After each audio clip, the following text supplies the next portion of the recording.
Welcome back and thanks for tuning in. I had a bit of lull in work this week, so I thought I'd take that little bit of extra time and continue working on the table saw fence.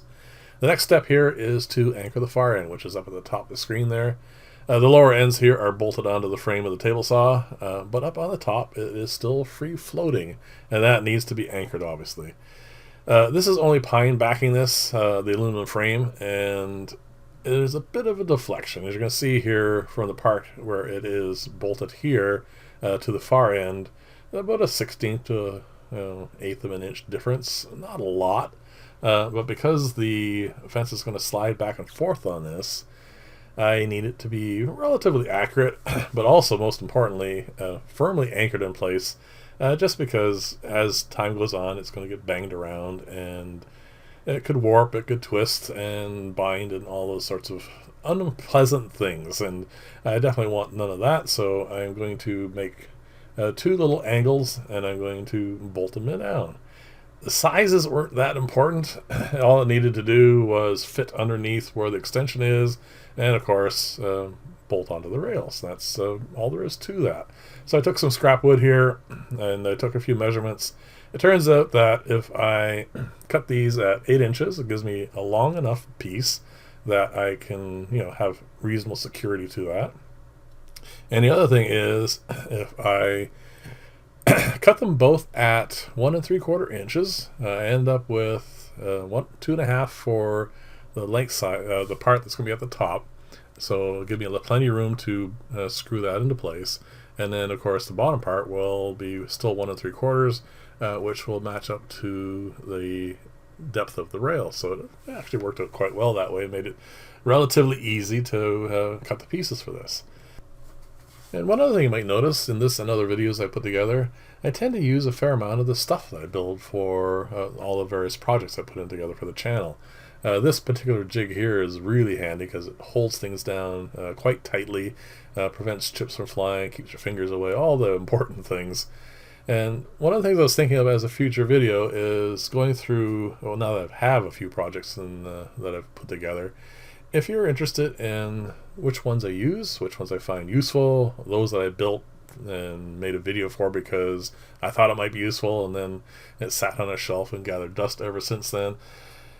Sometimes it's kind of interesting just to see how those sorts of things have progressed. So leave comments, let me know what you think about that, and if there's enough interest, I'll definitely put something like that together. So this is just a simple angle clamp, one of the few clamps that I really use a lot. I bought it because I was building a stand for a client, and I find it just ever so handy just to hold stuff together like this. This clamp and the other two main ones that you see me using all the time are pretty much the ones I use the most. And like I said, it's just very, very handy, especially for little things like this, and I tend to build an awful lot of them. So I'm going to stick two of these together, and then we're going to go through a tedious process of aligning everything in place. I'm not going to show most of that because, again, it is one of those things that needs to be fiddled with and probably could have made a whole video all by itself. So I'm going to do temporarily here, though, is I am going to glue it to the rails, one on this side and one on the other side. This glue is actually really quite useful. I'm using it for quite a few things. The only thing I have against it at the moment is I bought two of these, and one of them I was bringing around to job sites, and it ended up getting clogged, and the nozzle at the top that you see there, it just solidified in there. I'm not sure because it was out in the cold a lot, or or whatever. I'm not sure.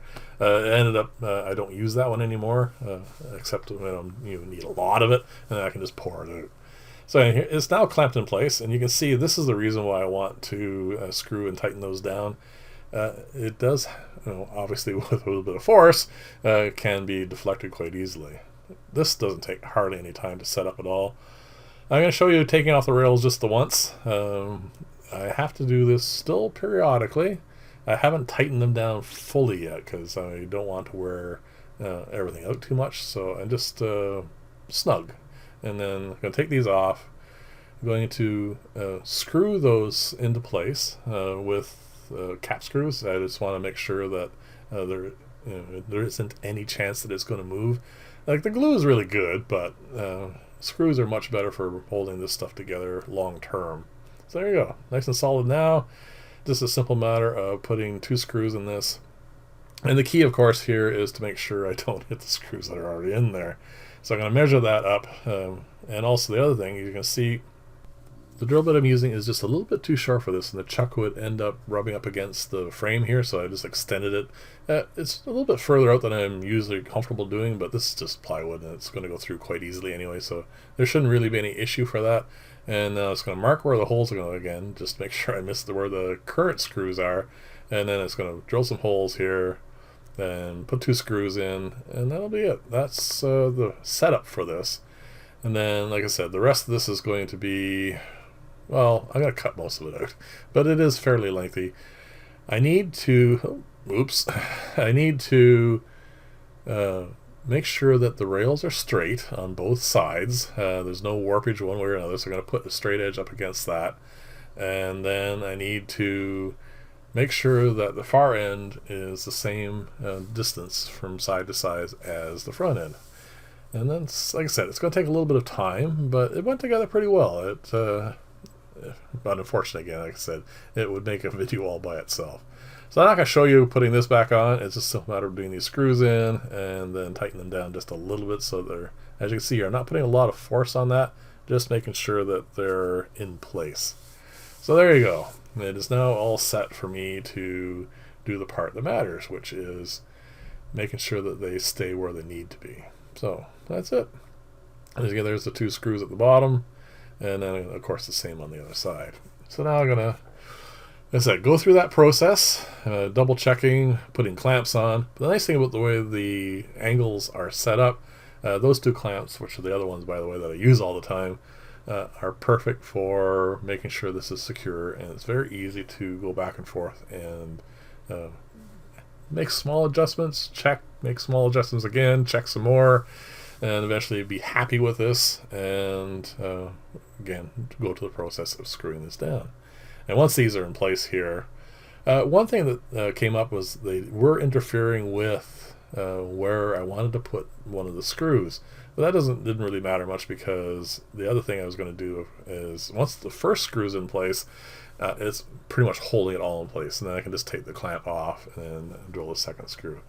And that's basically it for today. This is just a matter now of finishing this up, and of course using a set square to mark how far in I want these to go. And that's it. These are nice and solid now. And the final step for this, I think, actually no, that's not right. It's not going to be the final step. The next video is going to be getting the fence to move back and forth on the rails, make sure everything is nice and adjusted for that. And then, of course, the final part will be how am I going to tighten this down. Still haven't come up with something specific yet. There are a number of ways of doing this. I've seen a whole pile of them, and I'm not sure. I want something that is reliable, solid, of course, and also not too overly complicated.